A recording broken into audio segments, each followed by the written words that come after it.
Hello, everyone. Can you hear me? I just want to make sure that you can hear me. If you can hear me, you can type yes, so that I can start this session. Let me see here. Okay, everybody says you can hear me. So thank you for your time. So welcome to Research Mindset session. And this is the first one organized by the Center for Research Methods Consulting. And my name is Philip Edu. I'm the founder and also methodology expert at the Center for Research Methods Consulting. And so for this session, what we're going to do is that it's not going to be like a presentation.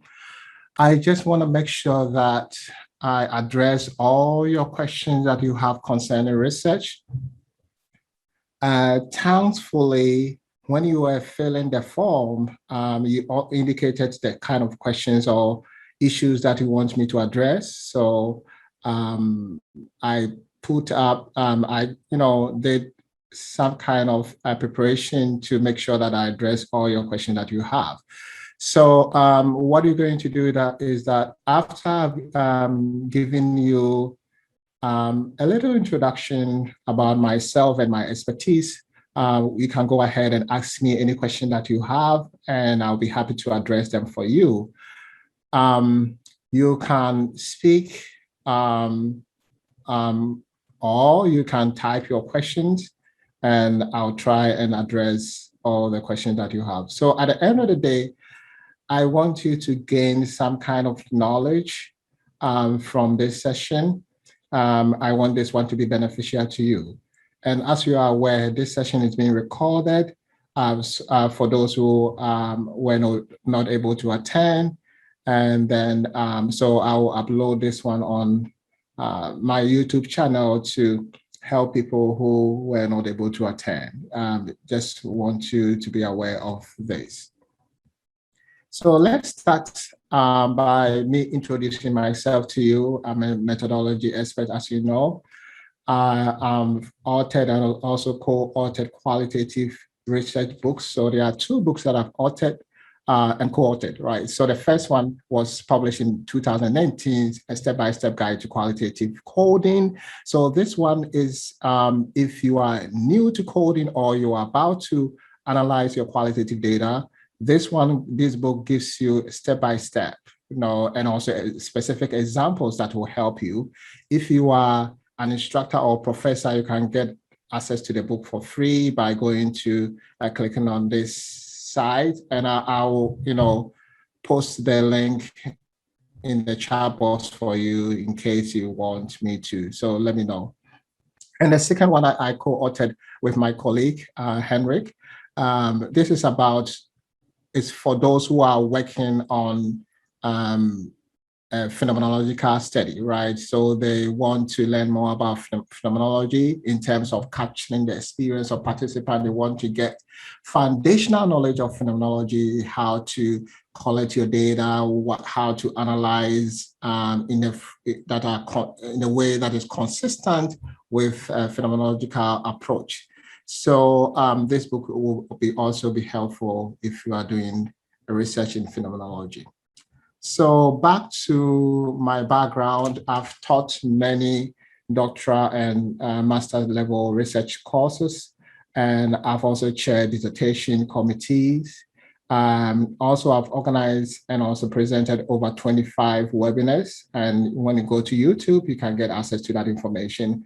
You can search my name and get access to some of my presentation. And lastly, I've been providing support to students in terms of their research for close to 10 years, right?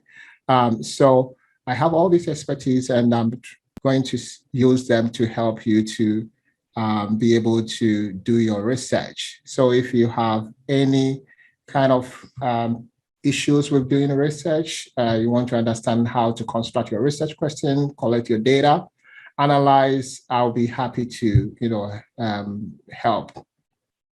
So in terms of the Center for Research Methods Consulting, these are our services we give one-on-one methodology consultation. So we can meet you online through maybe Zoom and have a discussion about your study and address all the questions that you have. We also organize webinars and also workshop on qualitative research and mixed method research. And we organize classes. We call it Mindset Masterclass. We haven't put them online yet. We are trying to work on it. And I think by the end of this month or early next month, it will be ready for students to take. The first course will be how to analyze qualitative data, and it will give you step-by-step and also examples to help you to analyze your data. And we also organize sessions like this. It's a free session for students, also professors and researchers to have a discussion about research and also address any questions that you have. Our next session will be November 16th, 2021. That is next 2 weeks on Tuesday. So these are the information that I have for you. If you want to get more information about how to book, you can go to my website, www.centerforresearchmethods.com/book-online. So this is the information I have for you. So I'm going to start. I want to, anybody, if you have a question, you can type in or unmute yourself and speak. I think that would be very good. So someone said I should drop the link. Madupe, I hope I mentioned your name right. Let me see whether I can drop the link of the book so that you can get access to. So as I'm doing that, do you have any question about research that you want me to answer? I will be very happy to address them for you. As I said, this is not presentation, this is discussion, asking me questions for me to address them for you. So some of the questions that you put in a form, you can ask me now, and I'll be happy to address.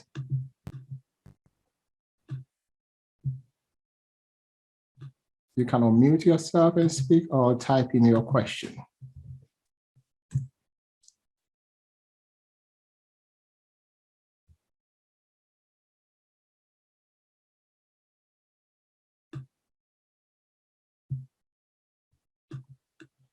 So as we are waiting for questions, I think I can start talking about research. Let me see here. Let me pull this one up.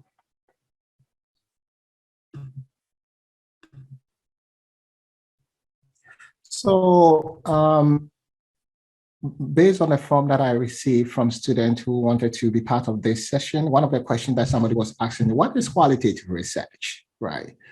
So qualitative research is all about collecting non-numeric data. So non-numeric data can be a text, audio, video, artifact.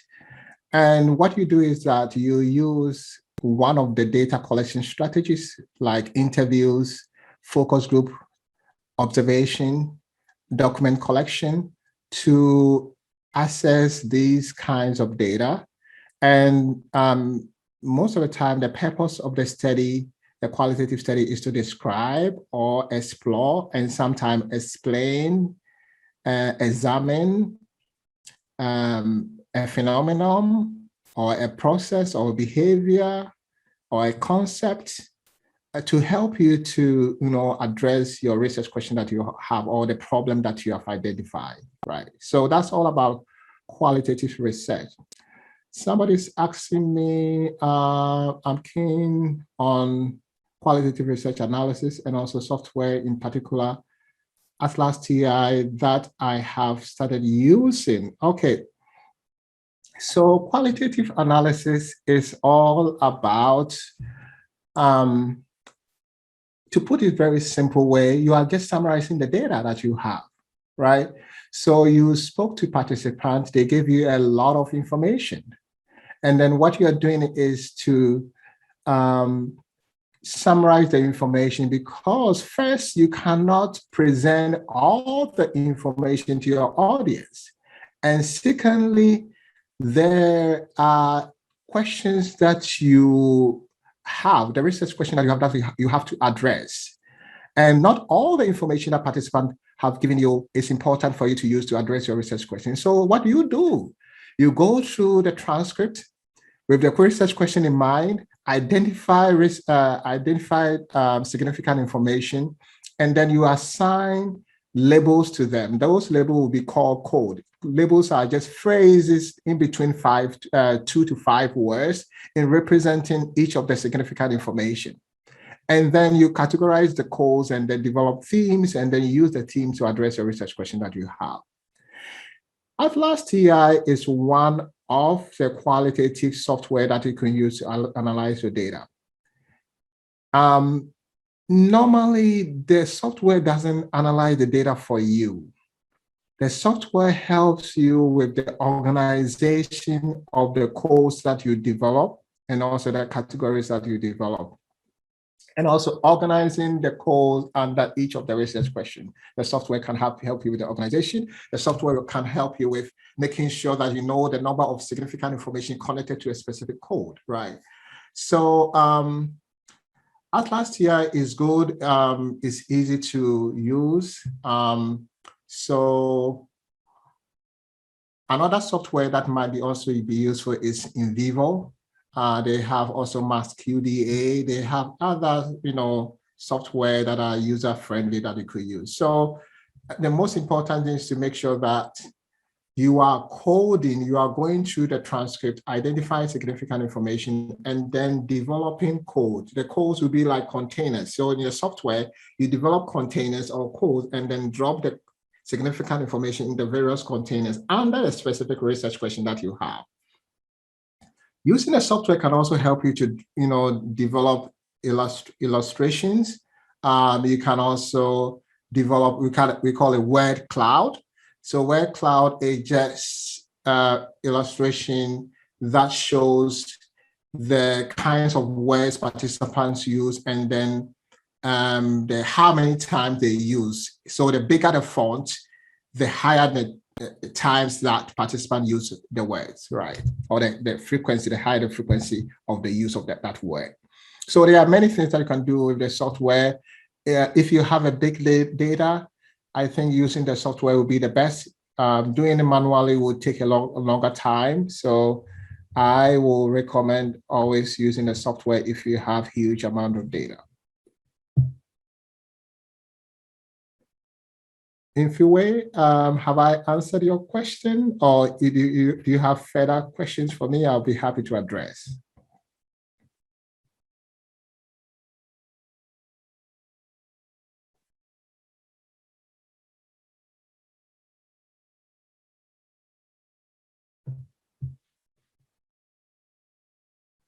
So another question. My question goes okay, let me see. Okay, I'm reading that question. The age of technology, is there advisable to obtain qualitative data for advanced research? Advanced research like Ph.D.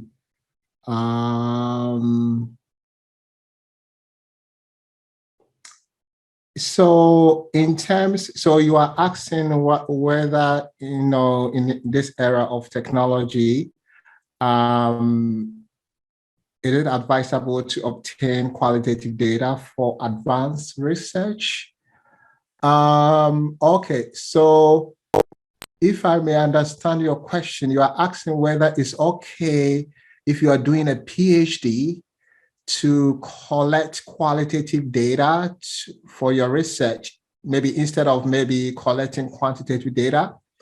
Is that what you want me to address?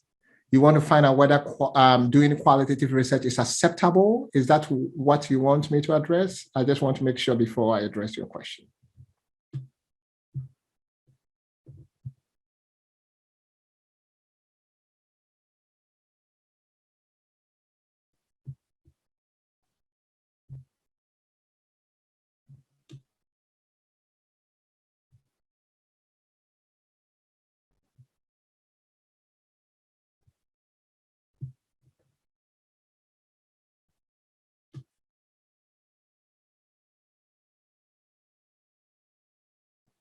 Yeah, okay. I hope okay. Yes, I'm asking if you can obtain qualitative data through technological device. Very sorry. Okay. Yes, you can do that.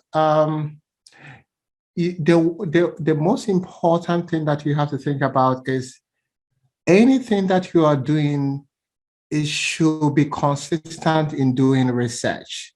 So technology can facilitate the research process. One example is that you could, and I think I have on this PowerPoint about using technology. So let me go there so that I can address directly your question about technology. Um,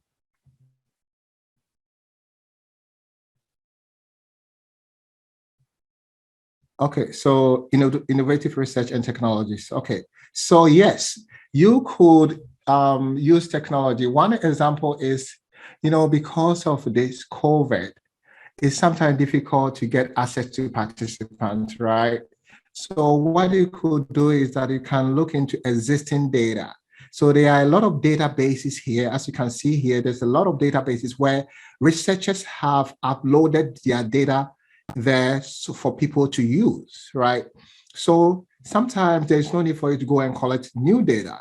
You can see whether based on your study, you can get an existing data to analyze with different research questions, right? So that's another way of using technology. You just go online to these websites and look for see whether they have the data that you are looking for, and then you can pass through the process. I think you have to fill some forms, and then when they are approved, then you can upload the data and download the data and use it for your analysis. So that you can use technology.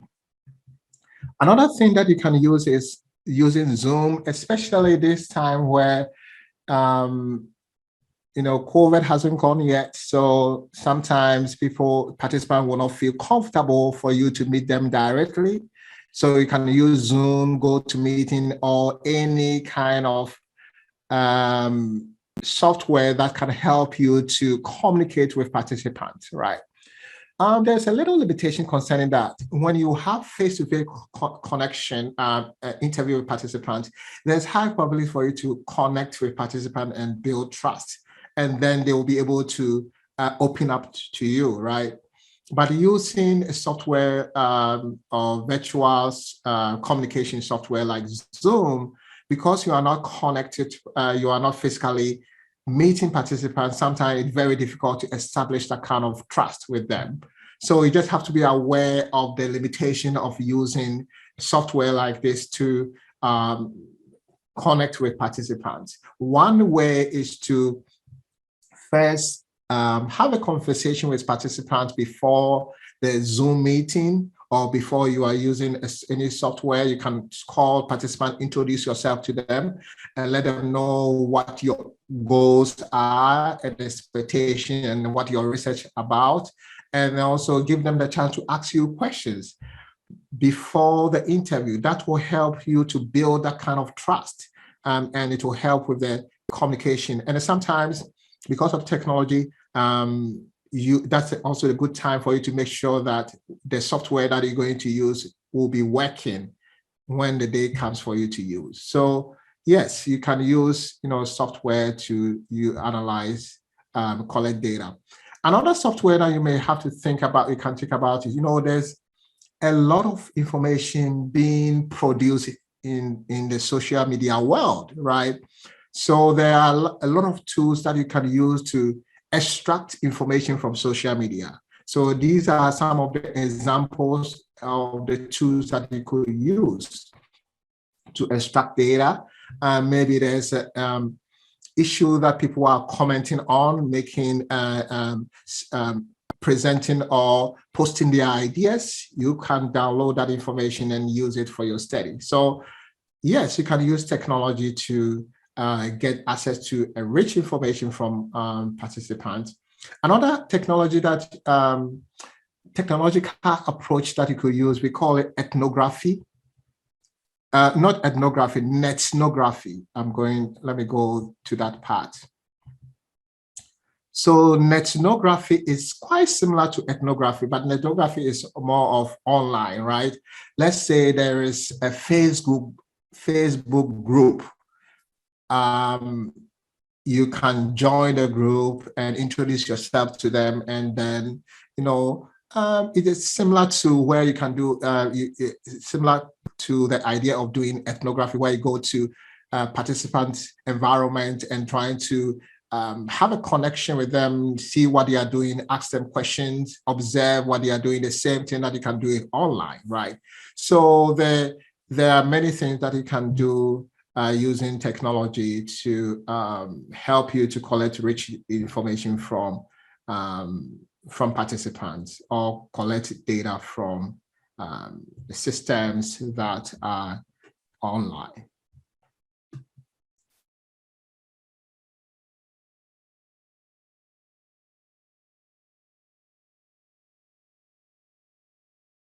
Oh, okay, yeah. Technology can also limit identification of body language. Yes, it's one of the limitations, because what if you want to use Zoom, but participant doesn't feel comfortable showing their face, right? How are you going to, look at the body language to help you with the communication, right? If you are talking to somebody and you're looking at the person's face, that also will aid the way that you ask your question, the way that they respond, and other things. So they might not show their faces, and that is another limitation of using the software.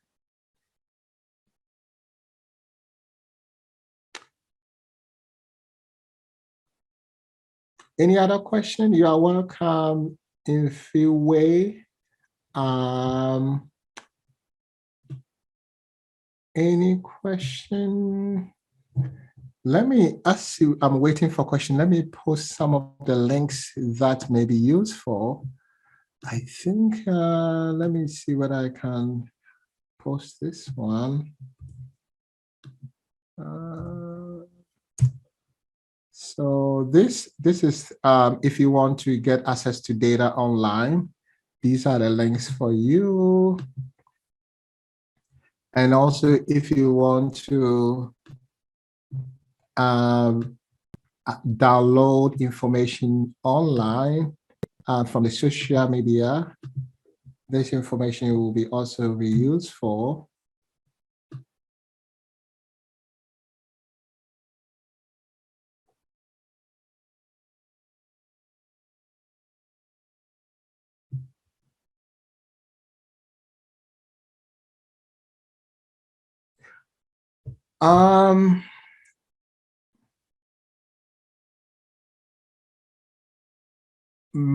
Someone is asking module pay. I hope I've pronounced your name right.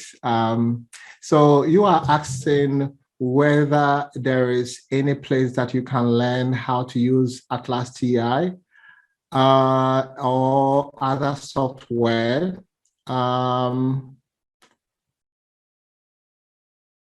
Yes, so when you go to YouTube, right? You go to YouTube, there's a lot of videos on how to use qualitative software.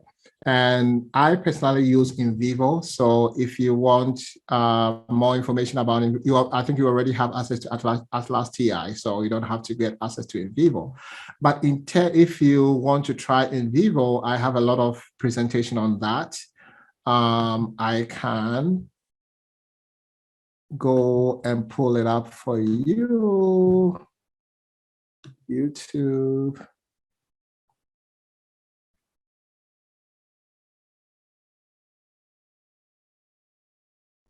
Okay, so NVivo, Philip, Edu. So I think this is, you can use this one. I think part 1 to 3. So if you click on the part 1 and finish part 1, I think part 2 and 3 will come. So this is trying to, learn more about it. I think it's always good.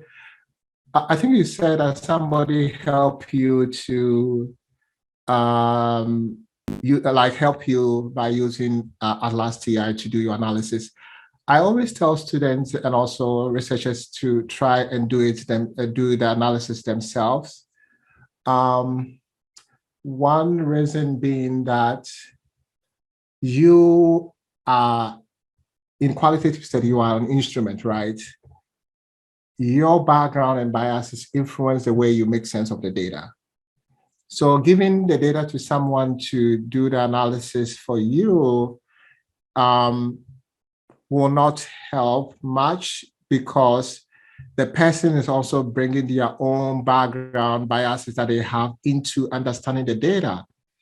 And then readers will not better understand, because maybe they don't have much information about the person who analyzed the data. They know you as a researcher. They might have known your background.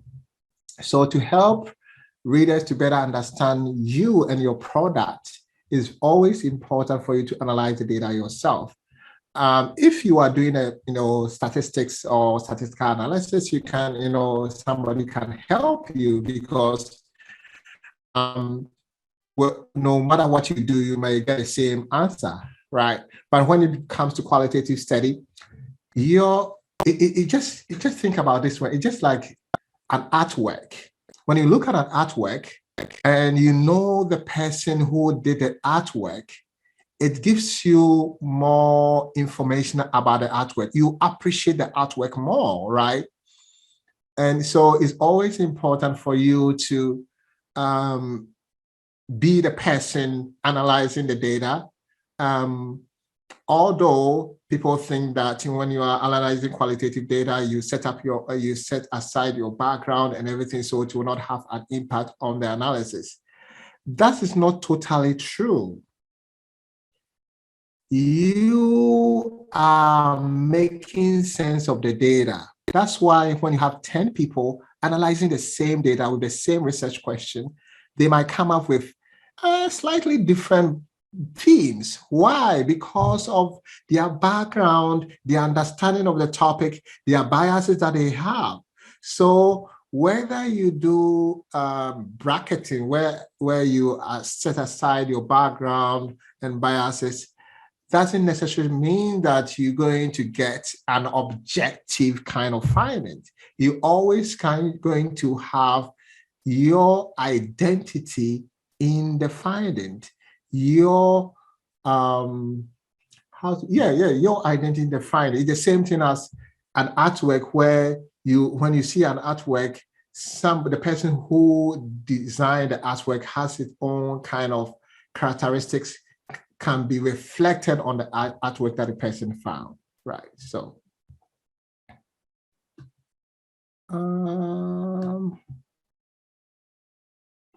so you use Alta to record your interview. Okay, on Zoom. Okay, so another thing that I want to talk about is that Zoom can automatically transcribe your data for you, right?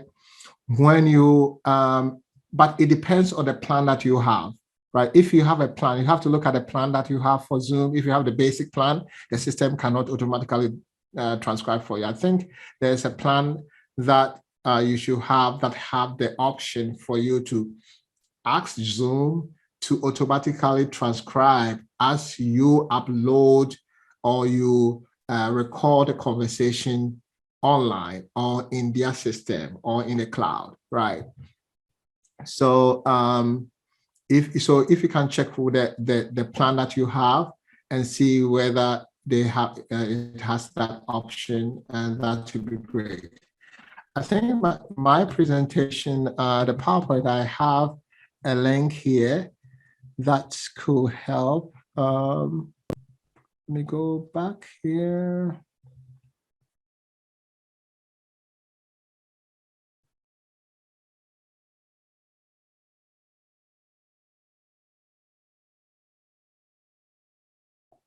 Developing an instrument. Zoom. Philosophical. I'm looking for Oh, okay, let me go up a little bit. Let me remove this one and go up.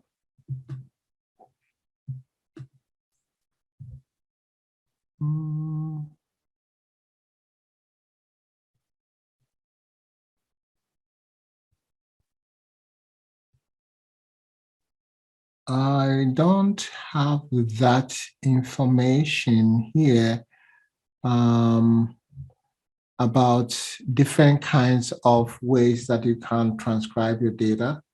Yes, so, but another thing that you have to think about is that it will not be allowing the software to automatically transcribe for you will not be, you're not going to get a perfect result. You have to go back again and make the necessary changes, or listen to the audio and then make the necessary changes if you did automatic transcription.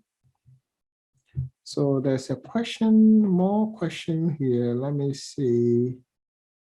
Indeed, technology has a limitation. Okay.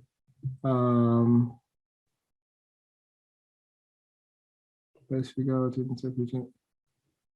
Okay, so I think you are also, whether it will be the form of discomfort or not understand the question posed. Oh, I think, you are talking about the limitation of using technology in few way. Thank you for your comment. You are talking about limitation on when you are using the technology to interview participants, where they might, some of the things that they might say or delay that you may not be able to understand why there's a delay in response. But if you are there physically, you'll be able to figure that thing out, why they are delaying in response, right? So,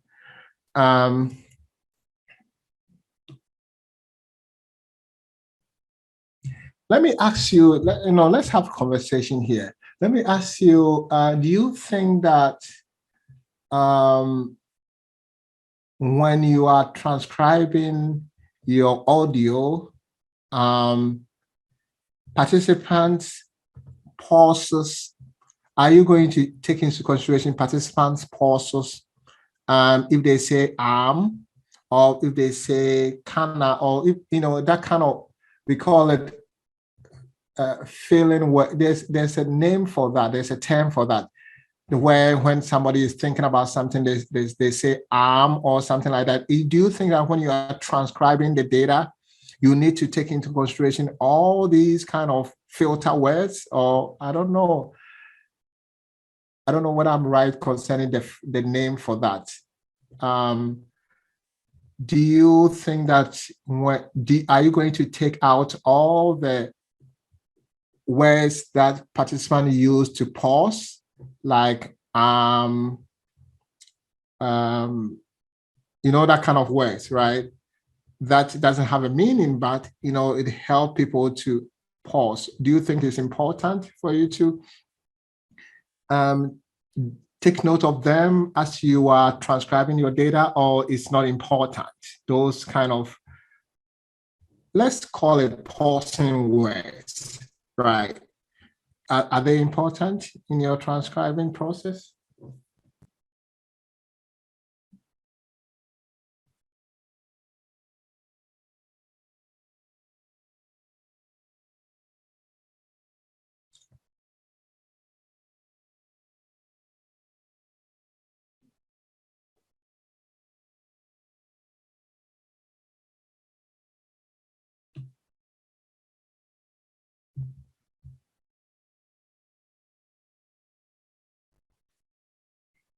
You can unmute yourself and speak if you want to. Sometimes I don't want to hear from you guys.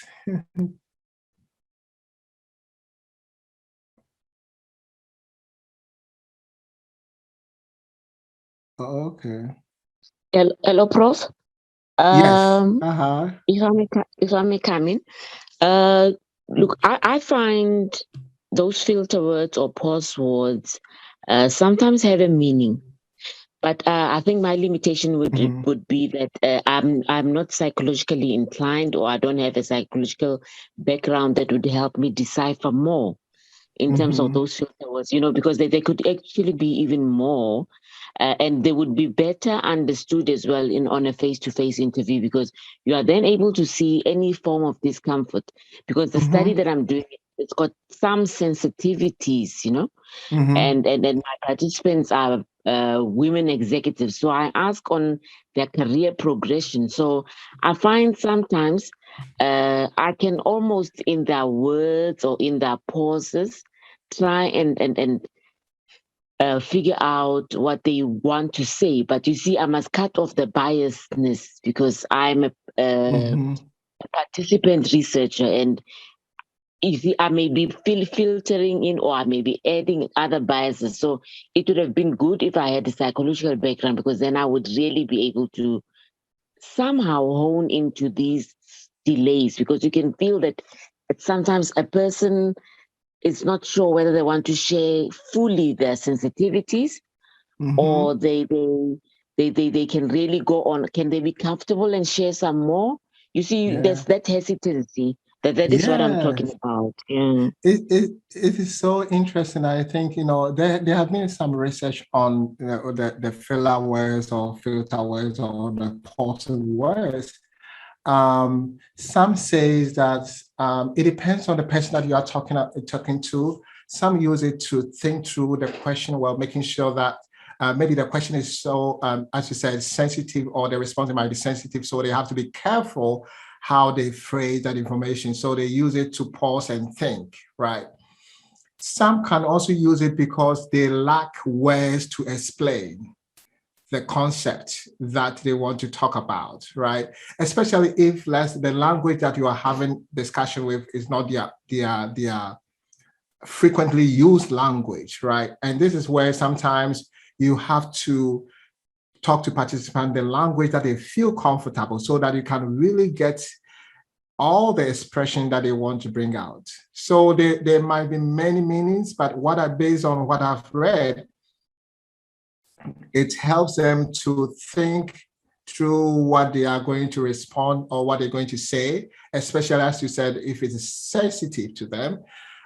Sometimes they might lack the right word to use at that time. So that's why they are pausing. Sometimes too, because they are emotional concerning the thing that they are saying, especially if you are talking to somebody who has passed through some trauma, right? So they are, sometimes they are revisiting the trauma up, they are thinking about trying to say, and then they have to pause.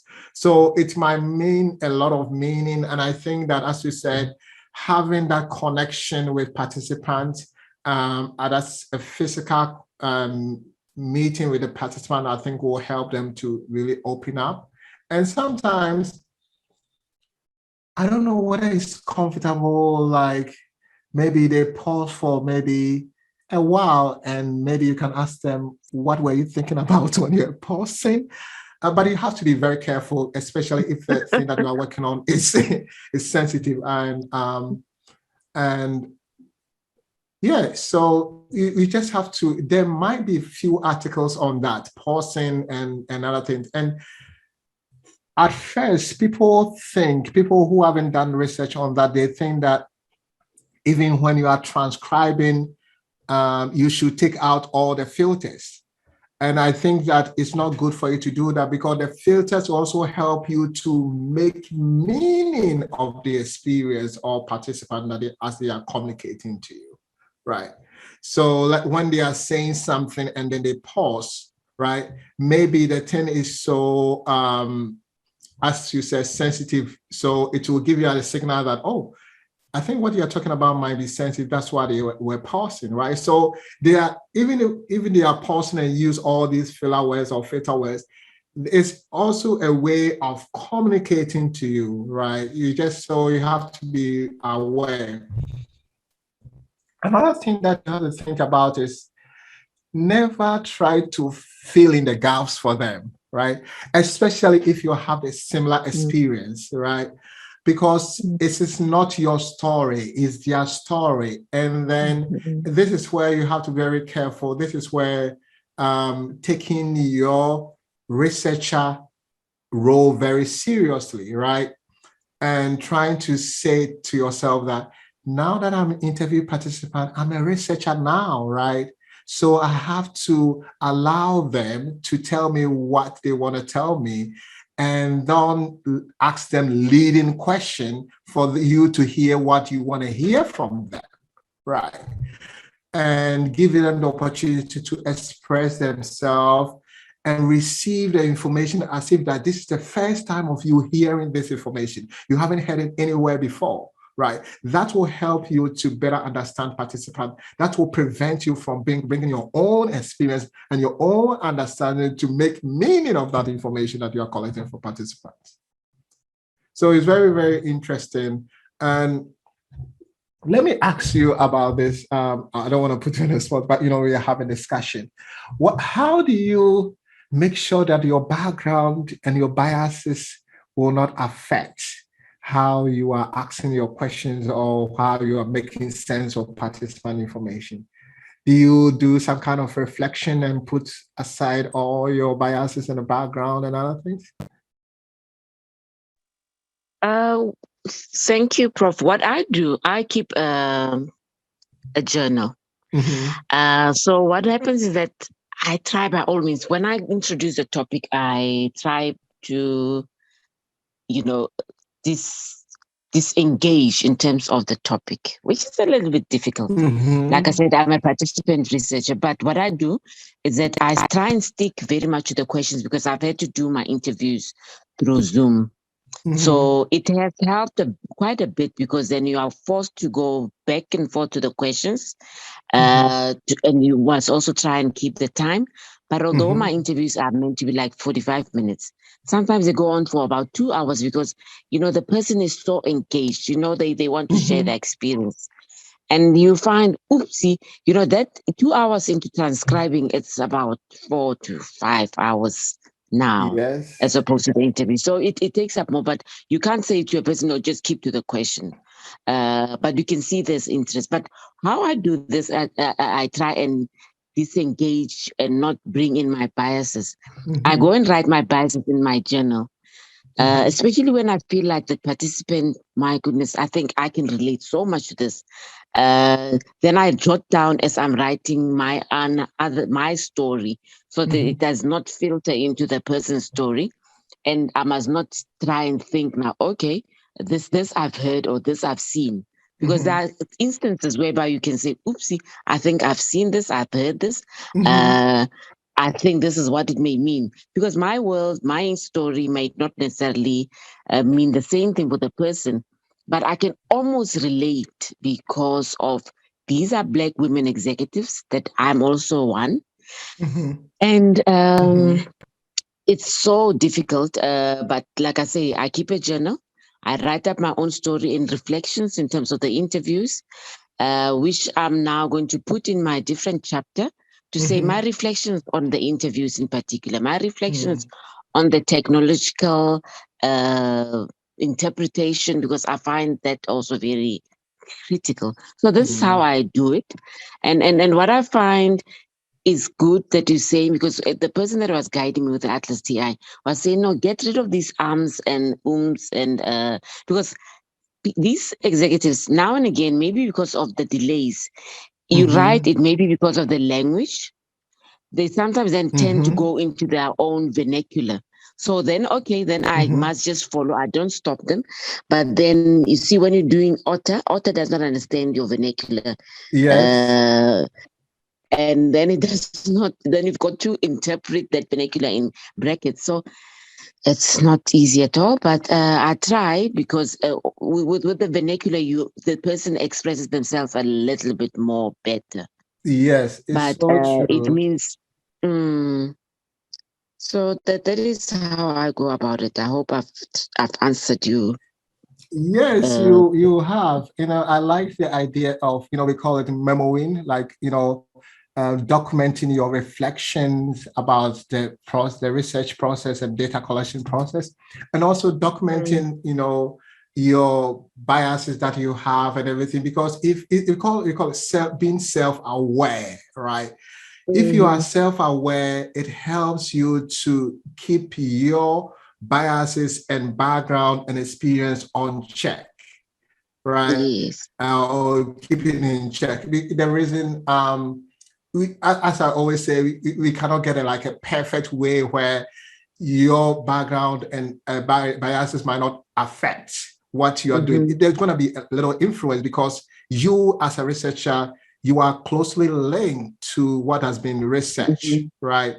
Or it's been researched. So, but being able to know yourself, document your biases and background, making sure that they are not keeping them on check or in check as you talk to participants is the perfect way.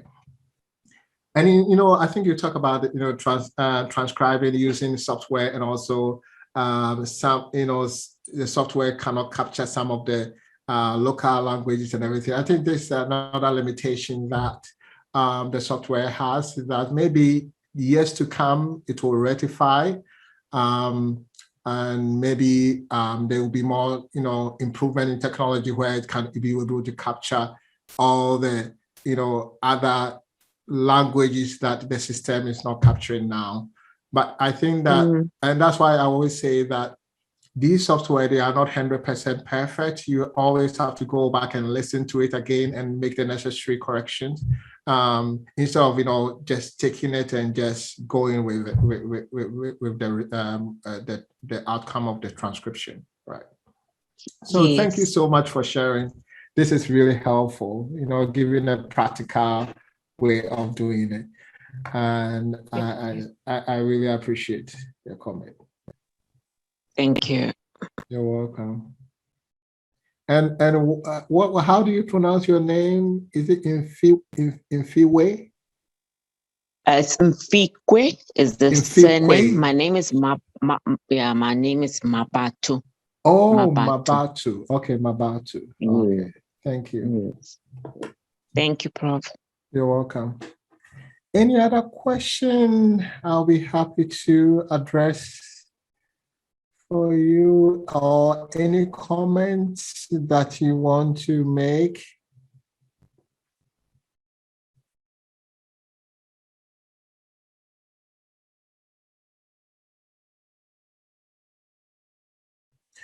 I think somebody was asking when they are filling a form, the difference between methodology and method. I see methodology as the overall inquiry process, right? So the methodology may include your research method, the philosophical assumptions that are associated with the method, and also the participant recruitment, data collection strategy that you want to use, and the process and data analysis strategy, and also the process and the presentation of the finding. All these are part of the methodology. And the method is the specific tool or approach needed, that is needed for you to collect data, right? So we have the qualitative research design or method, and quantitative research, and the mixed methods, right? So let's see whether there's anything that I haven't covered.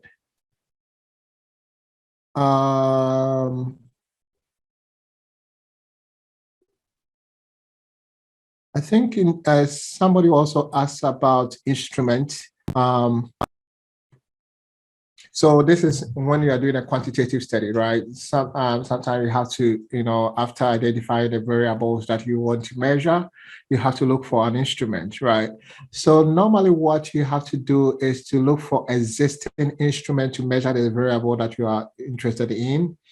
So I always say existing validated instruments, to instrument that has been used and validated with the population that you want to focus on. So this means that you cannot just take a Western instrument and use it in non-Western country, right? Always make sure that that instrument has been used before in the country or the community or similar community that you want to focus on, right? If there is no existing instrument, what you have to do is to develop your own instrument, right? So this means that you have to look into the literature and see whether you can generate some statements or questions in relation to the variable. And, You can conduct phase validity, construct validity, iterator reliability. All these can, there's a lot of information here that, let me share this link with you, that you can learn more about how to come up with your own instrument to measure a specific variable. And also somebody wanted to know more about mixed methods. So mixed method design is all about using or collecting quantitative and qualitative data at the same in the same study, right? And then there are different types of mixed method. We have the main one, we have the sequential mixed method and concurrent mixed method. So the sequential means that you collect one set of data, which is maybe quantitative or qualitative, and then wait and analyze that and get the findings, and then use the findings to inform the second part, right, of the study, which is the quantitative or qualitative, collecting of qualitative or quantitative data, right? That makes it sequential. Sequential means that you are waiting, you analyze the first one, collect data, analyze and wait and get the results, and then use the result to inform the next stage. Concurrent means that you are collecting qualitative and quantitative data at the same time. So under the sequential, we have sequential exploratory design. So this means that you can start with quantitative study and end with qualitative, because you want to explore, right? I think, explanation means that you are starting with quantitative and then you use qualitative to explain the findings of quantitative, right? And exploratory means that you are starting with qualitative and then ending with quantitative study. And then transformative, sequential transformative is more of doing research to improve the lives of people who have been marginalized, right? That makes it a transformative. So sequential means that you are collecting data, quantitative data first or qualitative data first and analyzing, and then that will inform either qualitative or quantitative data. But the difference between the last one and the first two is that you are focusing on participants who have been marginalized, and you want to do research to use the findings to improve their lives, right? And then under concurrent design, we have different types. We have concurrent triangulation mixed method design. This means that you are collecting data and at the same time to address a specific phenomenon, right? So you are looking at this phenomenon from two different angles, from qualitative and quantitative, and see whether you can get a similar findings or different findings, right? Concurrent nested means that you are making one approach play a dominant role. So you can say that I'm doing a concurrent nested design, I'm going to make quantitative play a dominant role in the study, and then a little aspect of the data, aspect of the study will be focused on qualitative. So that means that qualitative approach is nested in the quantitative approach. Concurrent transformative design, similar to the first, this one, but in this case, you are collecting qualitative and quantitative data at the same time, and then you are doing research to help improve the lives of the people that you are collecting data from. So that's all about this. We have 5 minutes to end. Any questions that you want me to address? I'll be happy to help you. And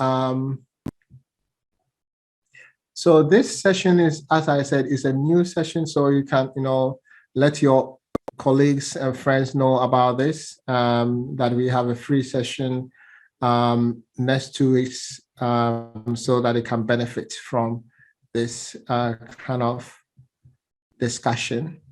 And also the services that I have will be also helpful for you, one-on-one consultation. If you want more information, you can email me. Let me put up my contact information. I think I can see somebody.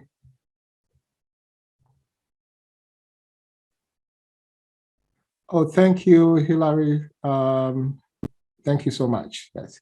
Okay, so this is my contact information and also how you can follow me on social media. Let me show it. So if you want to email me, my email address is info@drphilipedu.com. And I have my personal website too. And LinkedIn, if you type at Dr. Philip Edu, you can get access to connect with me. I have a lot of presentation on SlideShare. Let me copy this and send it to you. If you want to see a lot of PowerPoints, I have more than 100 PowerPoints there. Let me share that information with you. I have, and also some of the PowerPoint have a link to my YouTube presentations.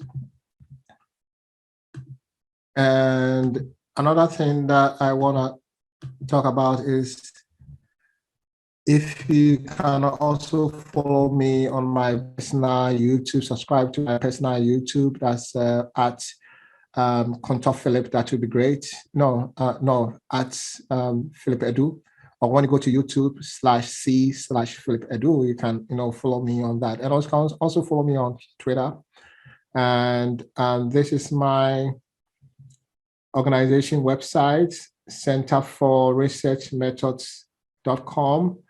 And also, if you want me to come and present in your organization, if you think that there's some research method concern that you think that my presentation will be helpful, you can also let them know and they can contact me so that I can organize a workshop or a webinar for them to help them to improve the way they do research.